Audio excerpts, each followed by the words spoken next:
Boa noite a todos, que o Senhor Jesus Cristo abençoe a vida de todos vocês. Está iniciando agora mais uma oração da meia-noite, esse momento de fé, onde nós entramos em concordância para pedir ao Senhor uma bênção para a sua vida. Muito importante a sua audiência, esse momento em que você reserva para orar, para entrar em comunhão. Seja você que está conseguindo nos acompanhar agora, ou você que está acompanhando em um outro dia de forma aleatória, uma coisa eu sei. Quem está aqui agora sintonizado, quem está agora me vendo e me ouvindo, será muito abençoado em nome de Jesus. Deus vai usar para que cada palavra dita aqui, para que a oração feita aqui chegue até você, até sua casa, até sua causa. E grandes coisas aconteçam em nome do Senhor Jesus. Está escrito, se você puder crer, tudo é possível ao que crê. Eu creio, e aquele que crê verá a glória de Deus. Eu estou aqui com um copo com água, esse copo com água que a gente consagra, abençoa, e no momento da oração, ou seja, após a oração, nós tomamos esta água, na certeza que algo vai estar acontecendo dentro de nós. O poder de nosso Senhor Jesus vai estar sendo manifesto em nós, e algo muito bom há de acontecer em nome de Jesus. Quero pedir a você que compartilhe agora o link deste programa. Compartilhe o link desta programação no grupo do WhatsApp, no grupo da família, no status do WhatsApp. Faça com que outras pessoas sejam alcançadas por essa oração. Em nome do Senhor Jesus Cristo. Amém? A palavra de hoje está no livro de Gênesis, no capítulo 25. Gênesis capítulo 25 será a palavra em que nós vamos meditar. Nós bem sabemos o quanto é importante viver uma vida de aliança com Deus. Nós precisamos entender a importância disso, a importância de ser aliado de Deus, a importância de ter Deus como nosso provedor, protetor, como aquele que nos guarda, aquele que vai nos curar, como nosso escudo, como a nossa força. Podemos dizer que nesse mundo você pode escolher viver por conta própria, viver por conta de Deus ou viver por conta do mal, do diabo. Normalmente quem já decide viver por conta própria já está bem pertinho ou já está fazendo a vontade do diabo e vivendo por conta seja lá do que for. Viva por conta de Deus, porque Deus ele pode nos garantir de tudo, em nome de Jesus Cristo. Amém? Olha só, Gênesis capítulo 25, nós vamos ver aqui uma parte, um trecho da história de Jacó e Esaú, irmãos gêmeos, porém uma pequena diferença entre Esaú e Jacó, onde Jacó, ou melhor, Esaú, por ter saído primeiro do ventre de sua mãe, então era tido como mais velho. Jacó saiu em seguida com a sua mão agarrada no calcanhar de Esaú, mas ficou sendo o segundo. E naquele tempo, o primogênito, ele passava a ser herdeiro, vamos dizer assim, a ter privilégios e a ser aquele que era contado como o herdeiro de tudo que pertencia ao seu pai. Inclusive, tratando-se do caso de Esaú, herdeiro das promessas de Deus, pois ele era filho de Isaque. Isaque era filho de Abraão. A bênção de Deus que estava sobre Abraão passou para Isaque e agora para o seu primogênito Esaú.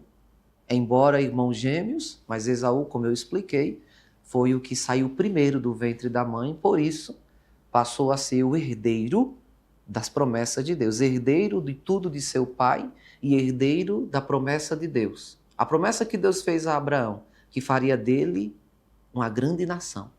Ele e a sua semente seriam uma grande nação na terra. Então isso passa para Isaque, de Isaque para Esaú. Só que justamente o texto que eu escolhi é quando algo acontece e Esaú deixa de ser o primogênito. Esaú perde a primogenitura, ou melhor, abre mão da primogenitura, permitindo assim que Jacó fosse ou se tornasse o herdeiro da promessa. Vamos ler o que diz aqui. O versículo 29. Gênesis 25, versículo 29. E Jacó cozera um guisado, e veio Esaú do campo, e estava ele cansado. E disse Esaú a Jacó: Deixa-me, peço-te, comer desse guisado vermelho, porque estou cansado. Por isso chamou o nome Edom. Então disse Jacó: Vende-me hoje a tua primogenitura. Disse Esaú: Eis que estou a ponto de morrer. Para que me servirá a primogenitura?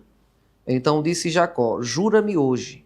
E jurou-lhe, e vendeu a sua primogenitura a Esaú. Jacó deu pão ao Esaú e guisado de lentilhas. E ele comeu e bebeu, levantou-se e saiu. Olha o que o texto diz. Assim desprezou Esaú a sua primogenitura. Olha só, gente.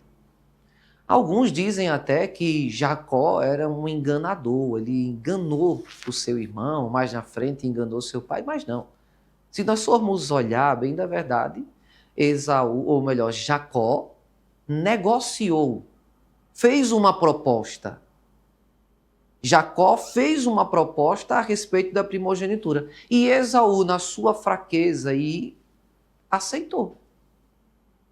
Esaú chega a dizer: do que me adianta ser o primogênito, o primeiro, ser herdeiro de tudo, se eu vou morrer agora de fome?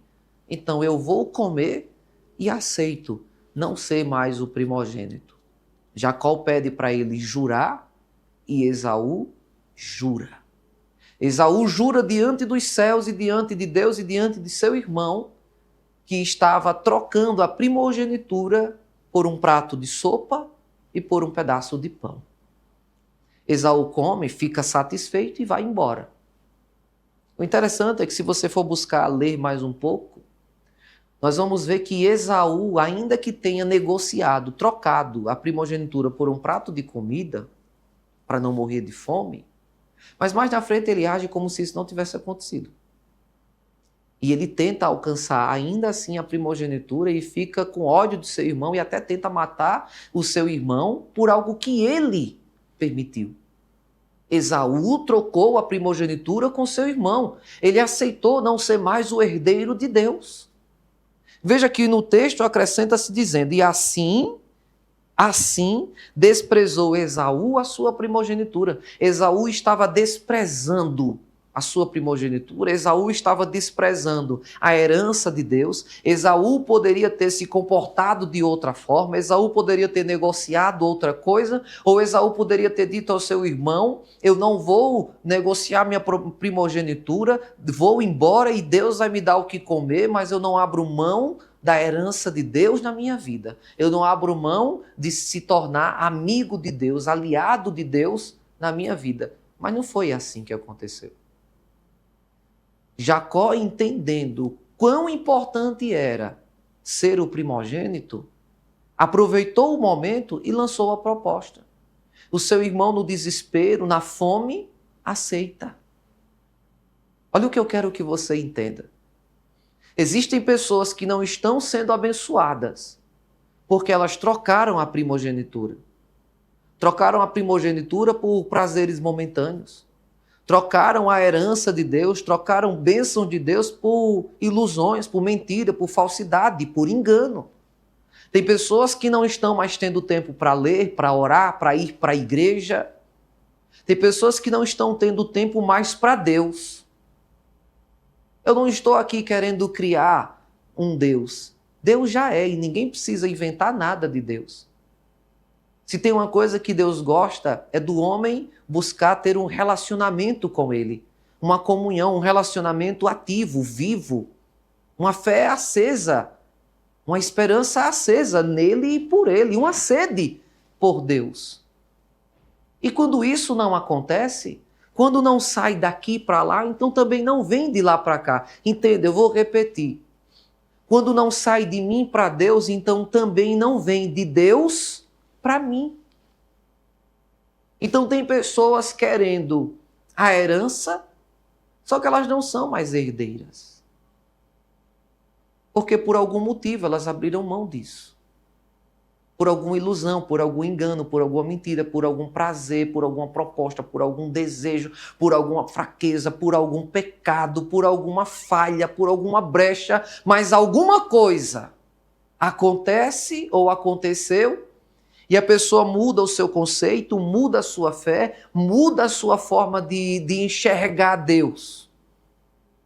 Às vezes tem pessoas sendo bombardeadas por heresias, por doutrinas erradas, por ilusões, por fantasias, e aí trocam a comunhão genuína com Deus para viver essas coisas. Essas falsas promessas, essas falsas propostas, essas heresias, vamos dizer assim. Coisas que ofendem diretamente a Deus. Alguns na ilusão de prosperar, alguns na ilusão de ter mais, de conseguir mais, de ser melhor e não sei o quê, e não sei o quê, e acabam se perdendo. Você precisa entender, sem Deus não dá. Você precisa entender, Jesus Cristo disse assim, sem mim nada podeis fazer. Não é que você se torna uma estátua por não ter Jesus. Não, quando nós não tínhamos Jesus, nós vivíamos. Só que quando ele diz, sem mim nada podeis fazer, é que com ele tudo é diferente, meu irmão. Você que está me assistindo, e você já teve uma oportunidade de viver sem Cristo, e hoje vive com Cristo, você sabe o que eu estou dizendo. Você sabe como é a vida sem Jesus e com Jesus. Você sabe a diferença. O diabo vai lançar propostas o tempo todo para a gente trocar a primogenitura, trocar o direito de ser o primeiro, trocar a herança por qualquer outra coisa. Então hoje o que não falta, é claro, o que não falta hoje são oportunidades. O que não falta hoje são oportunidades para a pessoa sair trocando Deus ou as coisas de Deus. O divino pelo físico, pelo ilusório, pela fantasia. Hoje existem inúmeras ocupações para uma pessoa, inúmeras atividades e ocupações para uma pessoa se entreter e não ter tempo para ir a uma igreja, não ter tempo para fazer uma oração, não ter tempo para ler uma Bíblia, não ter tempo para fazer votos com Deus, não ter tempo para buscar perdão, parar para pensar se tem feito certo ou errado e naquilo que tem errado se arrepender e pedir perdão. Tem pessoas que não estão tendo tempo para isso, elas estão entretidas com muitas coisas. Desde rede social, a passeios, a viagens, a internet, a televisão, filme, shopping, cinema e tantas outras coisas mais.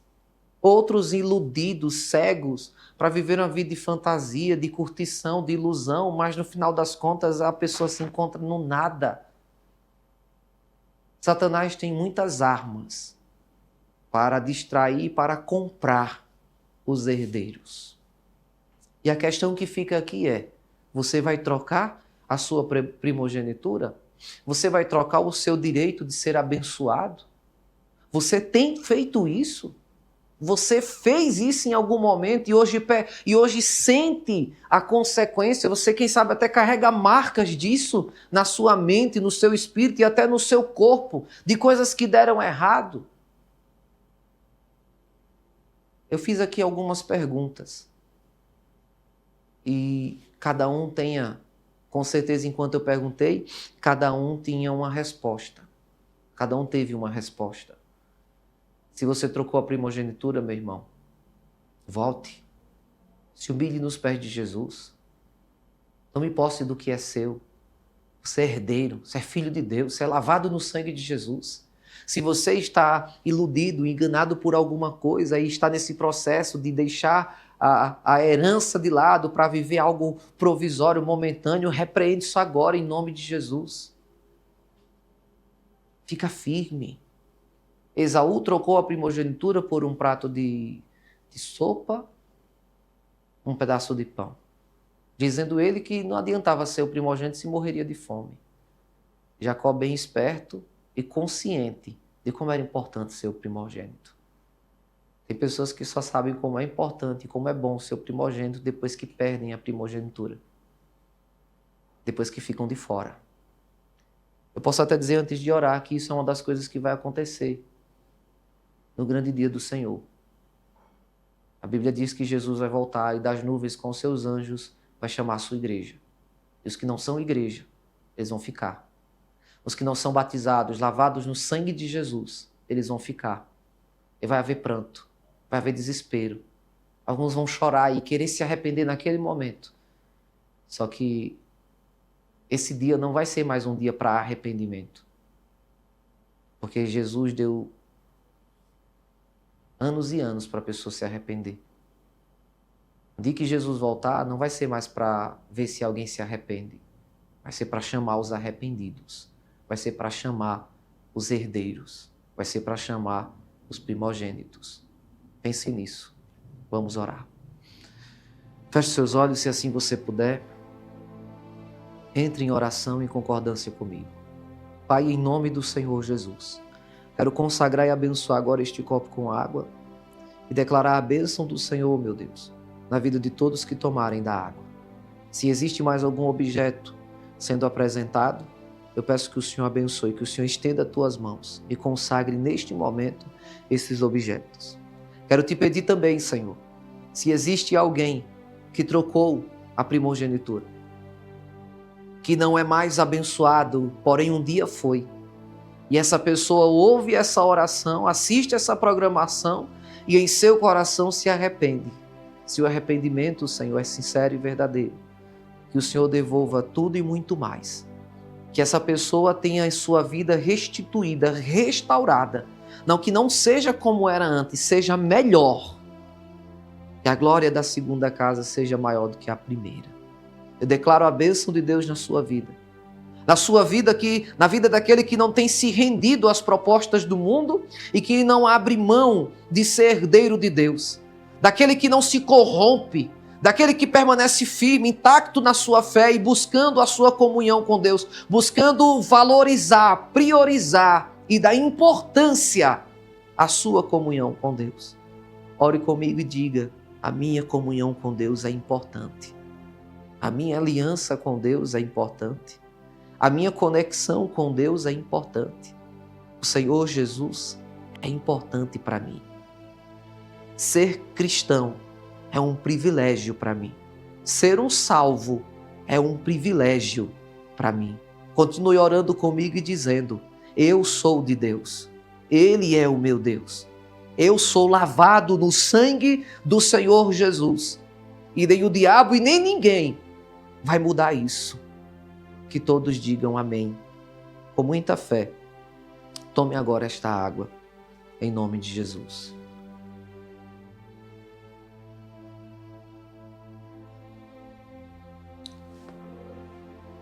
Amém. Que Deus abençoe e ilumine a vida de todos vocês.